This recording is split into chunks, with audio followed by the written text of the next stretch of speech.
ಧರ್ಮಸ್ಥಳದಲ್ಲಿ ನಿಗೂಢವಾಗಿ ಶವಗಳನ್ನು ಹೂತಿಟ್ಟ ಆರೋಪ ಪ್ರಕರಣಕ್ಕೆ ಸಂಬಂಧಪಟ್ಟಂತೆ ಉತ್ಖನನ ಕಾರ್ಯ ಮುಂದುವರೆದಂತೆಲ್ಲ ಹೊಸ ಕುತೂಹಲಗಳು ಮನೆ ಮಾಡ್ತಾ ಇದೆ. ನಿನ್ನೆ ನಡೆದ ಪ್ರಸಂಗ 11ನೇ ಪಾಯಿಂಟ್ನಲ್ಲಿ ಉತ್ಖನನ ಮಾಡಬೇಕಾಗಿತ್ತು. ಆದರೆ ಈ ದೂರುದಾರನ ಮನವಿಯ ಮೇರೆಗೆ ಬಂಗ್ಲೆಗುಡ್ಡ ಪ್ರದೇಶದಲ್ಲಿ ಉತ್ಖನನ ಮಾಡಲಾಯಿತು. ಆ ಭಾಗದಲ್ಲಿ ಸಿಕ್ಕ ಅಸ್ಥಿಪಂಜರ ಯಾರದ್ದು ಅನ್ನೋದೇ ಈಗಿರುವ ಕುತೂಹಲ. ಬಂಗ್ಲಾಗುಡ್ಡ ಮೇಲೆ ಸಿಕ್ಕಿದ್ದ ಅಸ್ಥಿಪಂಜರದ ಬಗ್ಗೆ ಇದೀಗ ಚರ್ಚೆ ಶುರುವಾಗಿದೆ. ಧರ್ಮಸ್ಥಳದಲ್ಲಿ ಹೂತಿಟ್ಟ ಶವ ಕೇಸ್ಗೆ ಸಂಬಂಧಪಟ್ಟಂತೆ ನಿನ್ನೆ ಸಿಕ್ಕಂತಹ ಅಸ್ಥಿಪಂಜರ ಸಾಕಷ್ಟು ಕುತೂಹಲಕ್ಕೆ ಕಾರಣವಾಗ್ತಾ ಇದೆ. ಈ ಭಾಗದಲ್ಲಿ ಎಸ್ಪೆಷಲಿ ಜಾಗವನ್ನ ಹೆಚ್ಚಾಗಿ ಅಗಿಲಿಲ್ಲ, ಗುಂಡಿ ತೋಡ್ಲಿಲ್ಲ, ಆದ್ರೂ ಕೂಡ ಅಸ್ಥಿಪಂಜರ ಸಿಕ್ಬಿಡ್ತು. 11ನೇ ಜಾಗದ ಗುಡ್ಡದ ಮೇಲೆ ಈ SIT ಅಧಿಕಾರಿಗಳನ್ನ ಅನಾಮಿಕ ಕರೆದೊಯ್ದಿದ್ದ. 11ನೇ ಪಾಯಿಂಟ್ನಲ್ಲಿ ಉತ್ಖನನ ನಡೆಸಿರಲಿಲ್ಲ. ನಿನ್ನೆ SIT ಅಧಿಕಾರಿಗಳು ಆ ಜಾಗದಿಂದ ಸ್ವಲ್ಪ ದೂರಕ್ಕೆ ಕರ್ಕೊಂಡು ಹೋಗಿ ಅಲ್ಲಿ ಉತ್ಖನನ ಮಾಡುವಂತ ಹೇಳಿದ್ರು. ಗುಡ್ಡದ ಮೇಲೆ ಹೋಗ್ತಾ ಇದ್ದಂತೆ SIT ಅಧಿಕಾರಿಗಳಿಗೆ ಅಸ್ಥಿಪಂಜರ ಸಿಕ್ಬಿಡ್ತು. ಗುಡ್ಡದ ಮೇಲಿನ ನೆಲದ ಮೇಲೇನೆ ಬಿದ್ದಿತ್ತು ಅಸ್ಥಿಪಂಜರ. ಅಸ್ಥಿಪಂಜರದ ಅವಶೇಷಗಳನ್ನ SIT ಅಧಿಕಾರಿಗಳು ವಶಕ್ಕೆ ಪಡೆದು. ಹಾಗಾದ್ರೆ ಈತನಿಗೆ ಆ ಜಾಗದಲ್ಲೇ ಅಸ್ಥಿಪಂಜರ ಇದೆ ಅಂತ ಹೇಳಿ ಗೊತ್ತಾಗಿದ್ದು ಹೇಗೆ? ಈತ ತೋರಿಸಿದ ಮೊದಲ ಜಾಗ, ಅದನ್ನ ಹೊರತುಪಡಿಸಿ ಮತ್ತೊಂದು ಜಾಗದಲ್ಲಿ ಶೋಧ ಮಾಡಬೇಕು ಅಂತ ಹೇಳಿ ಈತ ಹೇಳಿದ್ದು ಯಾಕೆ? ಈ ರೀತಿಯಾದ ಅನೇಕ ಪ್ರಶ್ನೆಗಳಿಗೆ ಕಾರಣವಾಗ್ತಾ ಇದೆ. ಬಂಗ್ಲೆಗುಡ್ಡದ ಮೇಲೆ ಸಿಕ್ಕಿದ್ದ ಅಸ್ಥಿಪಂಜರದ ಬಗ್ಗೆ ಅನುಮಾನ ಇದೆ. ಅಸ್ಥಿಪಂಜರವನ್ನ ವಶಕ್ಕೆ ಪಡೆಯುವ ಬಗ್ಗೆ SITಯಲ್ಲೇ ವಿರೋಧ ಆಯಿತು. ಈತ 12 ವರ್ಷದ ಹಿಂದೆ ಧರ್ಮಸ್ಥಳ ಬಿಟ್ಟು ಹೋದವನು.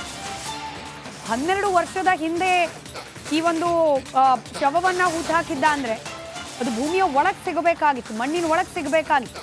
ಆದರೆ ಭೂಮಿ ಅಗಿಲಿಲ್ಲ, ಗುಂಡಿ ತೋಡ್ಲಿಲ್ಲ, ಗುಡ್ಡದ ಮೇಲೇನೆ ಅಸ್ಥಿಪಂಜರ ಸಿಕ್ಕಿದೆ ಅಂತಂದ್ರೆ ಇದು ಈತ ಹೇಳ್ತಿರೋ ರೀತಿಯಲ್ಲಿ ಆತ 10-12 ವರ್ಷದ ಹಿಂದೆ ಹೂತಿಟ್ಟ ಶವ ಅಲ್ಲದೆ ಇರಬಹುದು. ಹೀಗಾಗಿ ಇದನ್ನ ವಶಕ್ಕೆ ಪಡಿಬೇಕಾ ಬೇಡವಾ ಅನ್ನೋದ್ರ ಬಗ್ಗೆ SITಲೇನೆ ವಿರೋಧ ಆಯಿತು. ಉತ್ಖನನ ಮಾಡದೆ ಸಿಕ್ಕ ಅಸ್ಥಿಪಂಜರವನ್ನ ಕಡೆಗೆ ವಶಕ್ಕೆ ಪಡಿಬೇಕಾ ಬೇಡವಾ ಅನ್ನೋ ವಿಚಾರದಲ್ಲಿ SITಯಲ್ಲೇ ಗೊಂದಲ. ಅಪರಿಚಿತ ಶವ ಅಂತ ಹೇಳಿ ದಾಖಲಿಸಿಕೊಳ್ಬೇಕು ಅಂತ ಹೇಳಿ SIT ತಂಡದ ಕೆಲ ಅಧಿಕಾರಿಗಳು ಸಲಹೆಯನ್ನ ನೀಡಿದರು.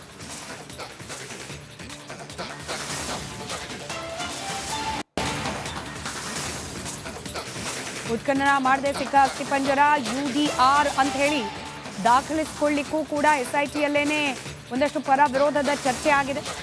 SITನಲ್ಲೇ ತನಿಖೆ ನಡೆಸೋಣ ಅಂತ ಹೇಳಿ ಕಡೆಗೆ ಅಧಿಕಾರಿಗಳು ನಿರ್ಧರಿಸಿದ್ದಾರೆ.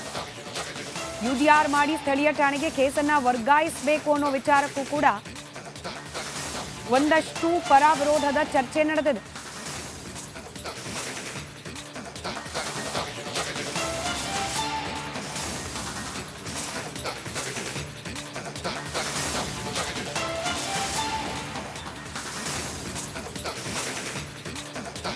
ಹಿರಿಯ ಅಧಿಕಾರಿಯ ವಿರುದ್ಧ SIT ಟೀಮ್ ಅಸಮಾಧಾನಗೊಂಡಿತ್ತು ಅನ್ನೋ ಮಾಹಿತಿ ಇದೆ.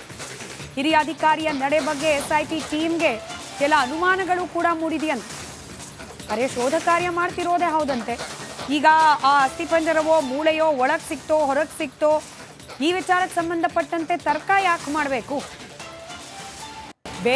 ಬೇರೆ ಜಾಗಗಳಲ್ಲಿ ಸಿಕ್ಕಂತಹ ಕೆಲ ಸಾಕ್ಷ್ಯಗಳನ್ನು ಯಾವ ರೀತಿ ಪರಿಗಣಿಸ್ತಿದ್ದೀವಿ ಅದೇ ರೀತಿಯಲ್ಲಿ ಇದನ್ನು ಪರಿಗಣಿಸೋಣ ಅಂತ ಹೇಳಿ ಕೆಲ ಅಧಿಕಾರಿಗಳ ವಾದ.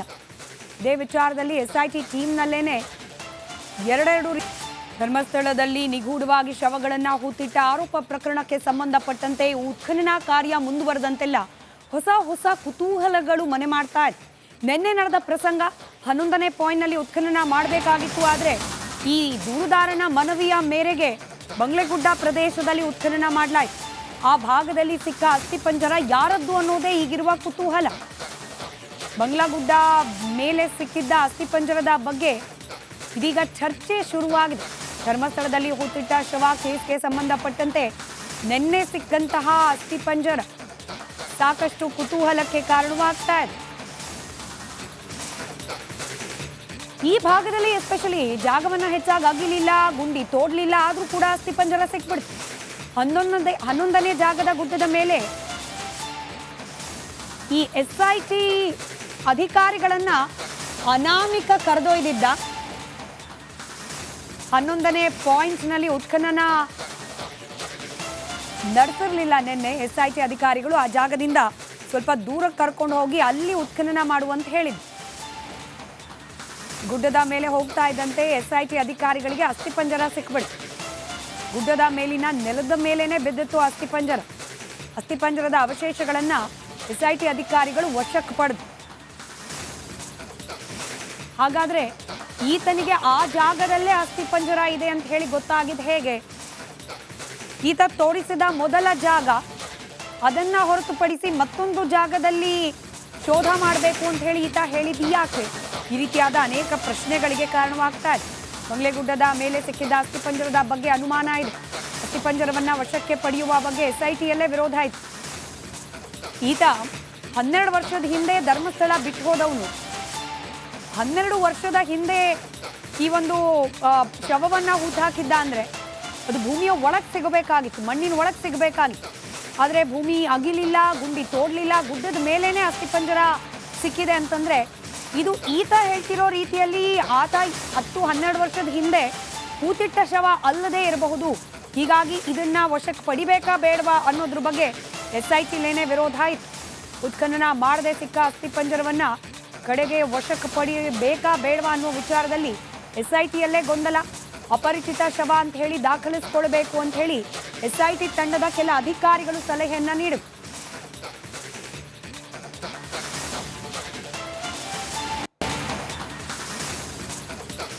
ಉತ್ಖನನ ಮಾಡದೆ ಸಿಕ್ಕ ಅಸ್ಥಿಪಂಜರ UDR ಅಂತ ಹೇಳಿ ದಾಖಲಿಸಿಕೊಳ್ಳಿಕ್ಕೂ ಕೂಡ SITಯಲ್ಲೇನೆ ಒಂದಷ್ಟು ಪರ ವಿರೋಧದ ಚರ್ಚೆ ಆಗಿದೆ. SITನಲ್ಲೇ ತನಿಖೆ ನಡೆಸೋಣ ಅಂತ ಹೇಳಿ ಕಡೆಗೆ ಅಧಿಕಾರಿಗಳು ನಿರ್ಧರಿಸಿದ್ದಾರೆ. UDR ಮಾಡಿ ಸ್ಥಳೀಯ ಠಾಣೆಗೆ ಕೇಸನ್ನ ವರ್ಗಾಯಿಸಬೇಕು ಅನ್ನೋ ವಿಚಾರಕ್ಕೂ ಕೂಡ ಒಂದಷ್ಟು ಪರ ವಿರೋಧದ ಚರ್ಚೆ ನಡೆದಿದೆ.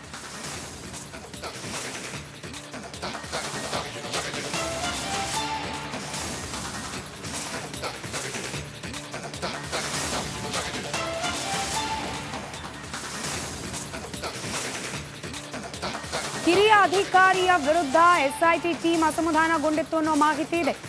ಹಿರಿಯ ಅಧಿಕಾರಿಯ ನಡೆ ಬಗ್ಗೆ SIT ಟೀಮ್ಗೆ ಕೆಲ ಅನುಮಾನಗಳು ಕೂಡ ಮೂಡಿದೆಯಂತೆ. ಅರೆ, ಶೋಧ ಕಾರ್ಯ ಮಾಡ್ತಿರೋದೇ ಹೌದಂತೆ. ಈಗ ಆ ಅಸ್ಥಿಪಂಜರವೋ ಮೂಳೆಯೋ ಒಳಗೆ ಸಿಕ್ತೋ ಹೊರಗೆ ಸಿಕ್ತೋ ಈ ವಿಚಾರಕ್ಕೆ ಸಂಬಂಧಪಟ್ಟಂತೆ ತರ್ಕ ಯಾಕೆ ಮಾಡಬೇಕು? ಬೇರೆ ಜಾಗಗಳಲ್ಲಿ ಸಿಕ್ಕಂತಹ ಕೆಲ ಸಾಕ್ಷ್ಯಗಳನ್ನು ಯಾವ ರೀತಿ ಪರಿಗಣಿಸ್ತಿದ್ದೀವಿ ಅದೇ ರೀತಿಯಲ್ಲಿ ಇದನ್ನು ಪರಿಗಣಿಸೋಣ ಅಂತ ಹೇಳಿ ಕೆಲ ಅಧಿಕಾರಿಗಳ ವಾದ. ಇದೇ ವಿಚಾರದಲ್ಲಿ SIT ಟೀಮ್ನಲ್ಲೇನೆ ಎರಡೆರಡು ಧರ್ಮಸ್ಥಳದಲ್ಲಿ ನಿಗೂಢವಾಗಿ ಶವಗಳನ್ನು ಹೂತಿಟ್ಟ ಆರೋಪ ಪ್ರಕರಣಕ್ಕೆ ಸಂಬಂಧಪಟ್ಟಂತೆ ಉತ್ಖನನ ಕಾರ್ಯ ಮುಂದುವರೆದಂತೆಲ್ಲ ಹೊಸ ಕುತೂಹಲಗಳು ಮನೆ ಮಾಡ್ತಾ ಇದೆ. ನಿನ್ನೆ ನಡೆದ ಪ್ರಸಂಗ 11ನೇ ಪಾಯಿಂಟ್ನಲ್ಲಿ ಉತ್ಖನನ ಮಾಡಬೇಕಾಗಿತ್ತು. ಆದರೆ ಈ ದೂರುದಾರನ ಮನವಿಯ ಮೇರೆಗೆ ಬಂಗ್ಲೆಗುಡ್ಡ ಪ್ರದೇಶದಲ್ಲಿ ಉತ್ಖನನ ಮಾಡಲಾಯಿತು. ಆ ಭಾಗದಲ್ಲಿ ಸಿಕ್ಕ ಅಸ್ಥಿಪಂಜರ ಯಾರದ್ದು ಅನ್ನೋದೇ ಈಗಿರುವ ಕುತೂಹಲ. ಬಂಗ್ಲಾಗುಡ್ಡ ಮೇಲೆ ಸಿಕ್ಕಿದ್ದ ಅಸ್ಥಿಪಂಜರ